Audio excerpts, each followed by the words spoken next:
Assalamualaikum kawan-kawan, berjumpa kembali dengan kami Bahas-Bahas Channel. Pada kesempatan kali ini, kami akan menjelaskan tentang fungsi dari kata who dalam adjective clause.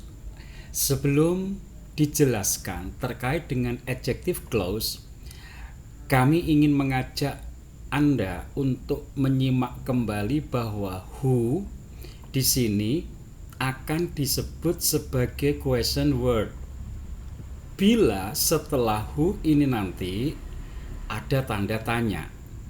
Itu berarti who sebagai kata tanya yang artinya siapa. Akan tetapi who juga memiliki nama lain yang disebut sebagai relative pronoun. Apa yang disebut sebagai relative pronoun? Relative pronoun itu sama dengan kata ganti penghubung. Berarti sederhananya kalau ini disebut kata ganti penghubung, anggap saja relative pronoun itu sama dengan conjunction. Kapan who disebut sebagai relative pronoun? Yaitu bila nanti di ujung kalimat yang menggunakan who tidak ada tanda tanya ini. Ini tidak ada. Ini nanti disebut atau artinya atau diterjemahkan yang. Jadi kalau who belakangnya ada tanda tanya, artinya adalah siapa sebagaimana kamus. Tapi kalau who di belakangnya tidak ada tanda tanya, artinya adalah yang, dan dia disebut sebagai relative pronoun. Nah, relative pronoun inilah yang nanti dibahas di dalam adjective clause. Jadi kalau ada who di dalam adjective clause, who ini nanti disebut sebagai relative pronoun. Mari kita cermati untuk penjelasan konsepnya, kawan-kawan. Who dalam adjective clause. Apa itu adjective clause? Adjective clause itu adalah kalimat penjelas. Kalimat penjelas logikanya pasti menjelaskan kata benda. Nah, kata bendanya yang mana nanti akan kami tunjukkan. Yang pasti ketika Anda mendapati tulisan adjective clause, Anda harus memahami bahwa adjective clause itu adalah kalimat penjelas. Berarti bukan kalimat inti.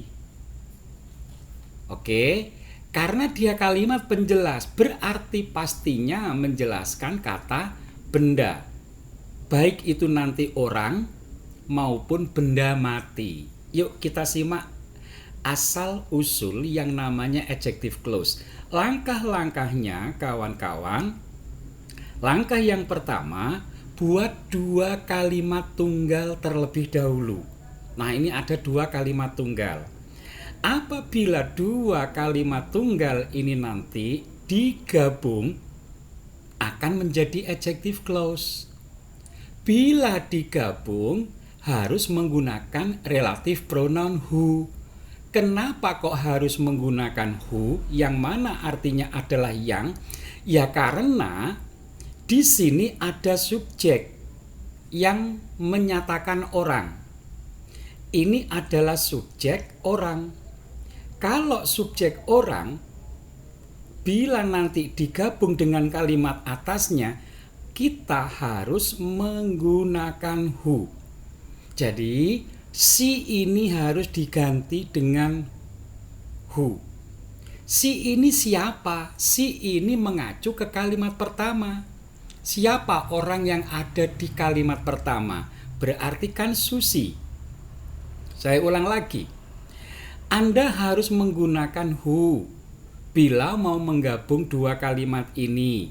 Karena kalimat keduanya menggunakan subjek orang. Subjek orang ini mengacu ke siapa? Ke Susi. Berarti Anda sudah mengerti sekarang cara meletakkan who saat digabung, yaitu letakkanlah who di belakang kata yang diganti oleh si. Saya ulang. Saat digabung nanti menjadi adjective clause, letakkanlah who di belakang kata yang diganti oleh si. Kata yang diganti oleh si di kalimat pertama adalah Susi. Berarti nanti letakkanlah who di belakangnya Susi ini. Yang kedua adalah kalimat berikutnya yang warna merah-merah ini Anda tulis semuanya selesai. Habis itu dilanjutkan dengan is. Contohnya adalah seperti ini. Nah, ini kawan-kawan. Letakkanlah who di belakang kata Susi. Karena who aslinya adalah si, maka kalimat yang warna merah yang ada subjek si itu Anda tulis sampai selesai. Setelah itu Anda lanjut nulis ini, yaitu is yang ini. Ini kan kalimat pertama, belum selesai tadi. Berarti kalau digabung, Susie who asked me about TOEFL is preparing her test. Susie yang bertanya kepada saya tentang TOEFL sedang menyiapkan tesnya. Inilah kawan-kawan yang disebut sebagai adjective clause. Ini dia. Ini adjective clause namanya. Saya singkat AC. Anda tentunya sekarang sudah punya ilmu. Oh, ternyata who asked me about TOEFL itu adalah dari kalimat kedua ini. Itu yang pertama. Oh, ternyata harus menulis who karena who aslinya adalah si. Karena si adalah Susi, berarti who letaknya di belakangnya Susi. Ini adalah contoh penulisan adjective clause, kawan-kawan. Nah, ada satu ilmu lagi lebih tinggi. Kawan-kawan, ketika kita sudah tahu yang warna merah itu namanya adalah adjective clause. Ketika kita juga sudah tahu bahwa menerjemahkannya adalah Susi yang bertanya kepadaku tentang TOEFL, maka warna merah itu boleh ditulis model lain, yaitu seperti ini. Bagaimana cara menulis kalimat yang ini? Ini Anda boleh tulis demikian, pakai asking, pakai verb 1 ing. Caranya adalah Anda hilangkan who-nya. Kalau who Anda hilangkan, Anda harus merubah ini menjadi verb ing. Maka kalimat yang ini namanya adalah present participle. Present participle dan adjective clause itu sama kawan-kawan, yaitu sebagai penjelas. Penjelas apa? Penjelas kata benda yang ada di sebelah kirinya, yaitu Susi. Nah, ini namanya adalah ini namanya kata bendanya yang diperjelas oleh warna merah. Susi yang bertanya kepada saya tentang TOEFL. Nah, ini dia. Yang bertanya kepada saya tentang TOEFL itu namanya kalimat adjective. Dan kalimat adjective boleh Anda tulis pakai yang bawah ini, namanya adalah present participle. Ciri-cirinya nanti di sini verb ing. Dari mana ini verb ing? Dari perubahan yang di sini ini. Kapan? Ketika Anda menghilangkan kata relative pronoun. Relative pronoun itu Anda hilangkan. Ya kan? Itu conjunction yang seperti yang sudah disebutkan di awal tadi.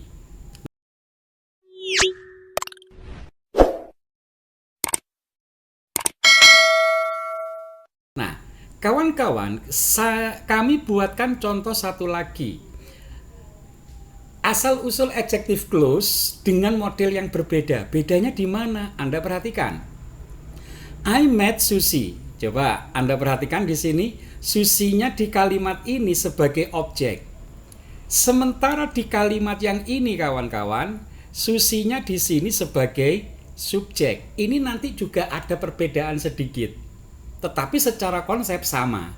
Hanya saja di kalimat ini susinya menempati subjek, di kalimat ini susinya menempati objek. Tapi di kalimat keduanya sama, yaitu si. Maka Anda harus tahu ini nanti diganti dengan apa. Ya karena si mengacu kepada susi, berarti ini harus diganti oleh who. Letaknya who inilah ilmunya. Di mana? Ya pokoknya di belakangnya kata yang diganti oleh si. Kata yang diganti oleh siapa? Susi. Berarti letakkanlah who nanti di sini. Setelah itu kalimat setelah who lanjutkan. Lanjut, yang ini dilanjut sampai titik. Oke, menjadi seperti ini kawan-kawan. Nah, ini dia. I met Susi who asked me. Ya, ini namanya adalah adjective clause. Ini namanya adjective clause. Apa tadi? Yaitu kalimat penjelas. Penjelas apa? Penjelas benda. Di mananya? Di sebelah kiri. Nah, ini dia. Hanya begitu saja. Sebenarnya adjective clause itu penjelas benda. Benda yang ada di sebelah kirinya. Dan kalau kita kasih status, Susi di kalimat ini kan sebagai objek. Ini objek, ini predikat, ini subjek. Kan begitu saja bedanya.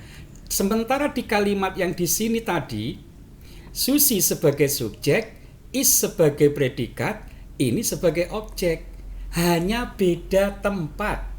Pas kebetulan Susi di kalimat pertama sebagai subjek, pas kebetulan Susi di kalimat kedua sebagai objek.